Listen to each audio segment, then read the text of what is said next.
50 किसी भी कीमत पे निरस्त कराया जाए। ये जो बिहार का एक्ट है ये बिहार सरकार का है। नीतीश कुमार से हम लोग 8 दिन समय मांगते रहे, उनके मंत्री, उनके प्रवक्ता, उनके आईएएस अफसर लगे रहे, लेकिन नीतीश कुमार ने हमें मिलने का समय नहीं दिया। हम लोगों ने मन बनाया कि विपक्ष के लोगों से मिला जाए, तो विपक्ष के लोगों ने हमें तीसरे दिन समय दिया, जिसमें मुकेश सहनी, माले पार्टी के लोग और तेजस्वी यादव हम लोग मिले और हमने उनको अपना मांग पत्र दिया। और उन्होंने कहा कि मैं पब्लिकली घोषणा नहीं कर पाऊंगा, मुझे माफ करना, लेकिन मैं विश्वास दिलाता हूं, मैं दोस्त दुश्मन की पहचान कर चुका हूं।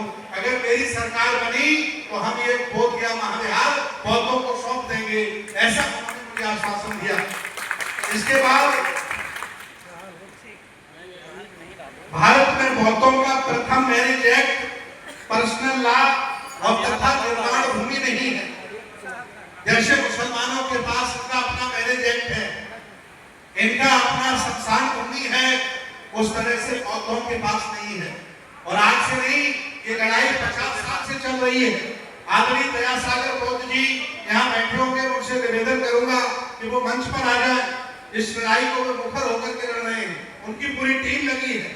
हम सब लोगों ने लिख करके दिया और एक प्रस्ताव मांग पत्र में ये भी रखा था कि जो बोध गया टेम्पल पर, महाबोधि महाविहार पर हमारे जूनियर बनते, हमारे साथी बनते विनयाचार्य पर जो इन्होंने फर्जी मुकदमे लगाए, इसके साथ साथ भदोई के 2 लड़के उन पर फर्जी मुकदमे लगाए, इन मुकदमों को वापस लिया जाए, ऐसा मांग पत्र हमने सरकार को दिया था।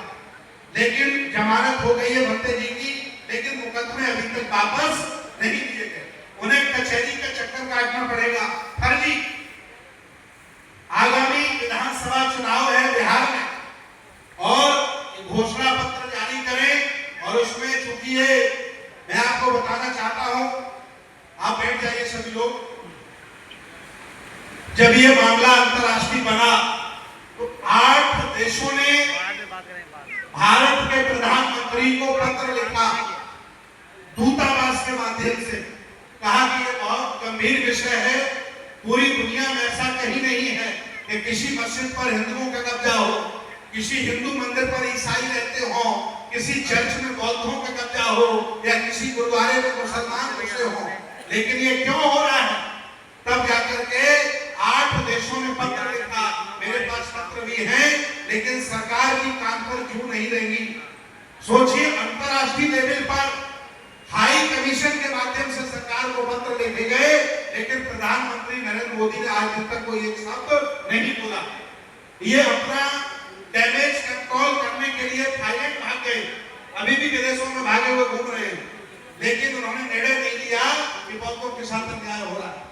चूंकि में आप जमा है और उसका सेक्रेटरी होता है डीएम, और डीएम बनाता है मुख्यमंत्री, अर्थात बिहार का मुख्यमंत्री हमारे महाबोधि महाविहार के पैसे का घोटाला करता है, इस्तेमाल करता है। इसीलिए वो ये निर्णय नहीं ले पा रहा है। इसमें विदेशी डॉलर आता हो, लेकिन बोध गया महाविहार में विदेशी पैसा आता है, इसलिए लोग उसे छोड़ने को आज दिन तक तैयार नहीं। हम लोग रोड पर हैं, सड़क पर हैं, और निर्णय लिया है कि पूरे भारत में जितने भी राज्य हैं, सभी राज्यों में हम लोग विरासत बचाओ सम्मेलन करेंगे। ये दूसरा सम्मेलन है। इसके बाद अगला कार्यक्रम हमारा शाहजहांपुर में है, इसके बाद अगला कार्यक्रम दिल्ली रामलीला मैदान में है। हम लोग 5 लाख लोग इकट्ठे होंगे और सरकार से 2-2 हाथ करने की गारंटी आपको देते हैं। आंदोलन करेंगे, लोकतंत्र में और कुछ हम कर नहीं सकते आंदोलन के अलावा। डॉक्टर राम नरेश चौधरी जी, चौधरी साहब मंच पर आ जाएं, राम नरेश चौधरी साहब मंच पर आ जाएं।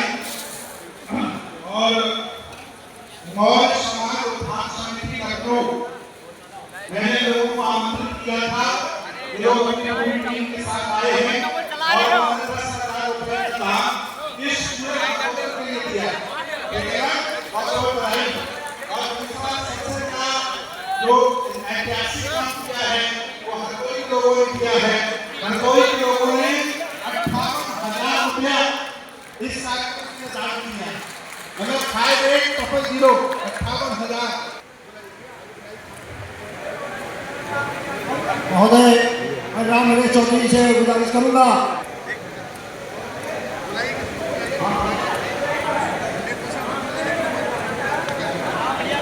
अब्दुल मुजीब जी हमारे जो बाराबंकी से तहसील आए हैं, मैं उनसे गुजारिश करूंगा वो तुरंत आए और 2 मिनट में अपनी बात को समाप्त करें।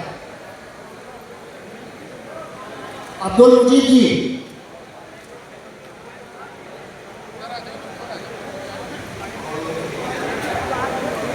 मेरी कोशिश को बढ़ाओ, मेरे गुमराह चलो, मेरी कोशिश को बढ़ाओ, मेरे गुमराह चलो, मेरी सभा लड़ाई में मेरे अधिकारों का आंदोलन हम सबके लिए और ये आंदोलन हम सबको मिलकर शुरू करना है। अपने अधिकारों का आंदोलन